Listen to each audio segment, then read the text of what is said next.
You're listening to Systemic Error Podcast. The failure was designed.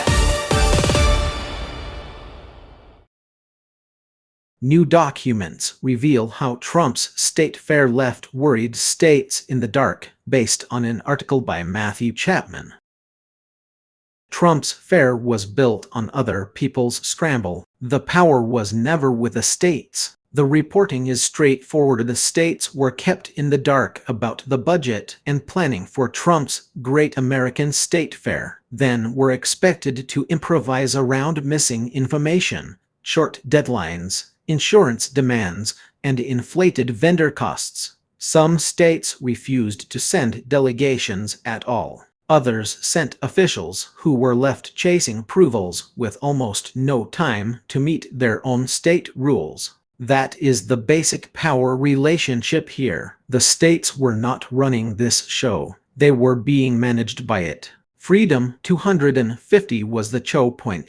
Trump created Freedom 250, a partisan organization meant to divert funds and planning away from the nonpartisan America 250 group. That matters more than any polite language about coordination. When one political operation controls the information flow, the calendar, and the planning pipeline, it controls the event.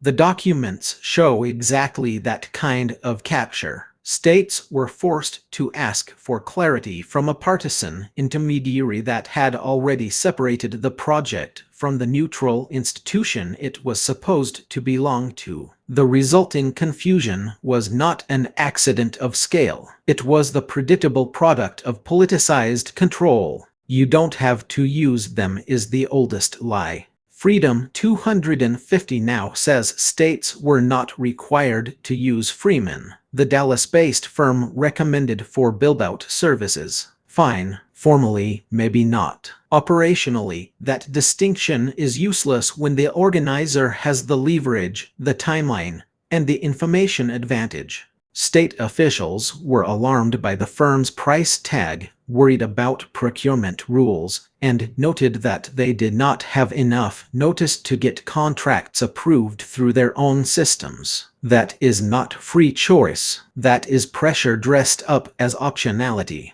The point of a recommendation in a rigged process is to make coercion look polite.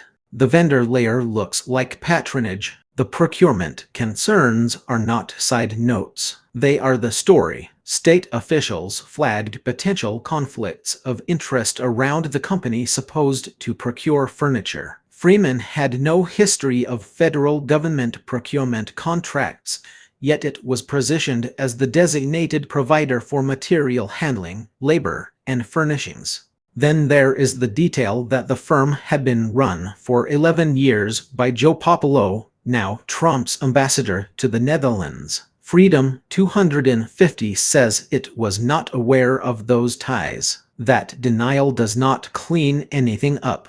It only underscores how casually a supposedly public-facing project can be routed through networks where political loyalty, personal connections, and contracting power blur into one another. The misdirection is the point. A weak reading of this story would treat it as administrative chaos of poor planning, rushed timelines, and states making the best of a messy process. That is the wrong frame. The chaos is not incidental. It is the mechanism that lets the people in charge escape accountability, while the burden falls on state officials forced to absorb the consequences. The article's documents suggest a familiar authoritarian pattern: centralize control, starve the process of transparency, then present the confusion as evidence that everyone is equally at fault. They are not. One side created the partisan structure, controlled the flow of information, and imposed the conditions. The other side was left trying to protect its own rules inside a setup designed to ignore them. What this reveals: this is not just a story about a fair. It is a story about how Trump world turns public events into partisan extraction systems, strip out neutrality, obscure the budget, narrow the decision window, funnel vendors through loyal networks, and let everyone else scramble for legitimacy after the fact. That is the larger pattern. Republican-aligned power does not merely govern badly, it engineers environments where confusion becomes cover, state capacity gets used as a prop, and public institutions are forced to absorb the damage done by private political control. You've been listening to Systemic Error. Thanks to Raw Story for today's article. With it automated voice of Bryce, thanks for listening.